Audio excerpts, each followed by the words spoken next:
Mike Radich here, and I'm now joined on the phone by former King of the Cage heavyweight champion, Tony Johnson Jr. Tony, how are you? Good, how are you guys doing today? Doing all right. Tony, take me back to when you were in college and you were playing football at Iowa State. Yeah, I was a fullback. I started as a true freshman. Yeah, man, college football was fun. Like I said, I started as a true freshman back in '04.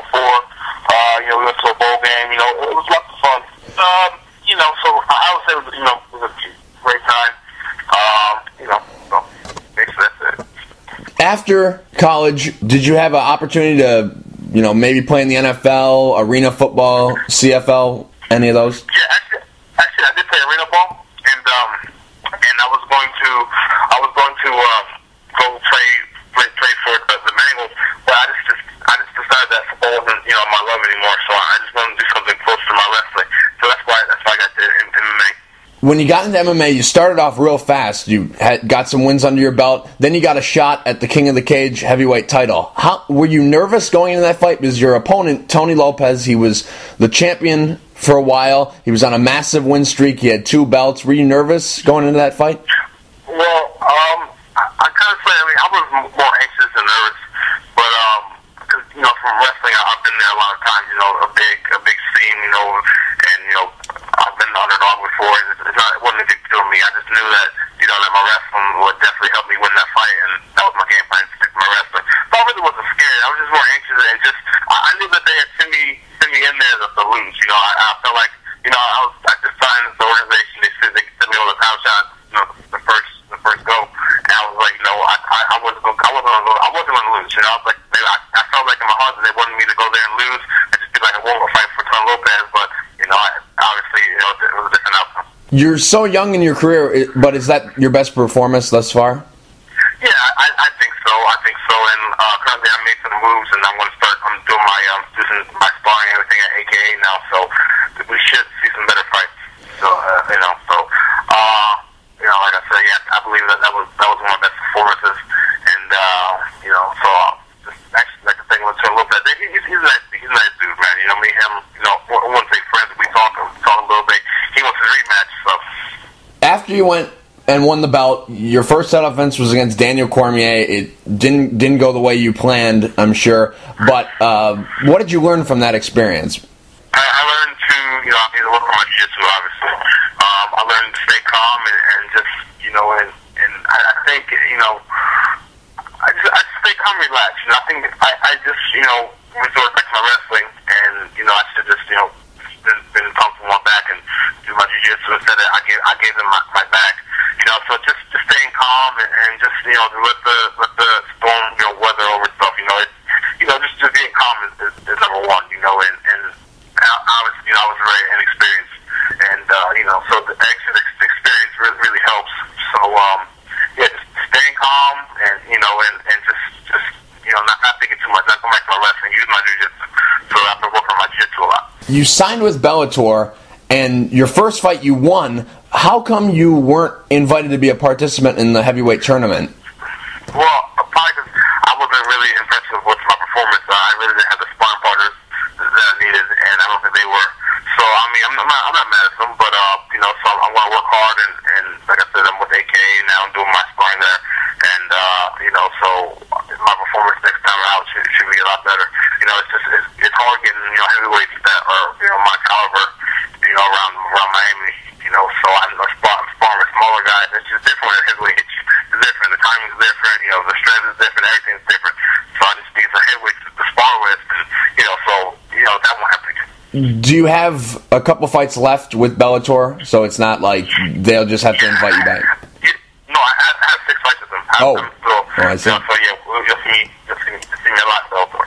Well, you've certainly got a bunch of great heavyweights to train with at AKA. Now, Cain Velasquez, Daniel Cormier. What's the experience like at AKA, training with those guys? Man, it's go, man. They be go, and like I said, I've never really... Going through AKA is very structured, and training with Cain, yes, he's the number 1 guy in the world, but he trains like he's the number one guy in the world, so that's going to help me out a lot. He helps me. He's like, okay, you're doing this wrong, so it's a learning experience for me, and training with the best guys. I can do nothing but get better, so yeah, I was like, as see those guys, at AKA, they're able to turn the wrestlers into, all-around guys. And that's one of the reasons why, I chose to, do some training there. Because they are able to, take these guys that are wrestlers and make them all-around fighters. And also they're top school, and, Kane's there, Cormier's there, and it's just, those guys really helped me out a lot. I'm there, I believe I'm going there, I'm going there October 16th. So I'm going to help Kane for the rest of his camp for Dos Santos. But I'm pretty excited about that. How did you land there? Was it Cormier after your fight? Did he say, "Hey, come train with me"? Did you seek out them? What happened? Yeah, Cormier told me, look, I remember, I think I had reached out to him first, and he was like, "Yeah, man, I want you to come out here and see if you like it. I think it'd be a good fit for you." I just kind of, it took me a little while to get out there, but, I was out there 2 weeks ago, and I just loved it. So he helped me, he opened the door for me to get out there, and start training. He's like, because he told me, he's like, "Man, you're one of the toughest guys I ever fought," because I came at him, and those guys at AK was like, "Yeah, they liked me because I was tough," and so they welcomed me in with open arms, and, it's like a family there, which is awesome. I heard a rumor out there that you're going to be facing Chris Barnett November 5th at WEF 47. Is that true? We're supposed to, but no contracts were ever given to me, so I don't know if that's going to happen. I just was thinking entertainment, so I'll let them handle all that. So I'm not sure what's going to happen, but I don't care. I'll fight anybody. So there's not one guy in particular that you're looking forward to fighting? No, I don't care. Like I don't want to dodge anybody. I don't dodge anybody. Whatever is thinking into whatever they think is smart for my career, that's what I'm gonna do. I sign with them. And I believe that they're gonna help me be where I need to be. So whatever they say, I work. Is Nick Gaston on your radar? Because I know that he was supposed to fight you for the title, and then he had to pull out. Cormier came in, then that fight kept coming back around, and for whatever reason, it couldn't be put together. Is he on your radar? Yeah. I mean, he is. He's a top contender. I'm a top contender, so we'll probably see each other, later on down the road. But hopefully, it's in the big show for a good payday. Is there any chance that we could see you back with King of the Cage, or are you pretty much just with Bellator? I don't know. I'm not exclusive with Bellator, but I'm not sure how they, I don't know if they will allow that. But I'm really trying to just keep moving forward in my career. So like I said, I'll just let Lincoln Entertainment deal with all that, and if they think I should go do that, then I'll do that. But right now I'm just focused on Bellator and getting into that tournament, which is I think next two tournaments in March. So right now I'm just getting in shape for that, and I went to my trainer AKA and my sparring and everything, and we're just gonna hopefully go to the tournament. There should be no reason why I'm not able to go to the tournament, train with Kane and those top guys out there.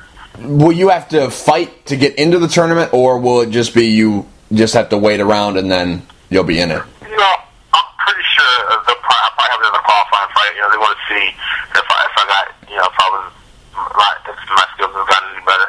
So I don't expect them to just throw me in a tournament, which is fine. I don't care. I'll prove myself. So I'm pretty sure that there'll be a qualifying fight. How'd you get the nickname the Hulk? Well, my buddy I used to train with, we called him Chocolate.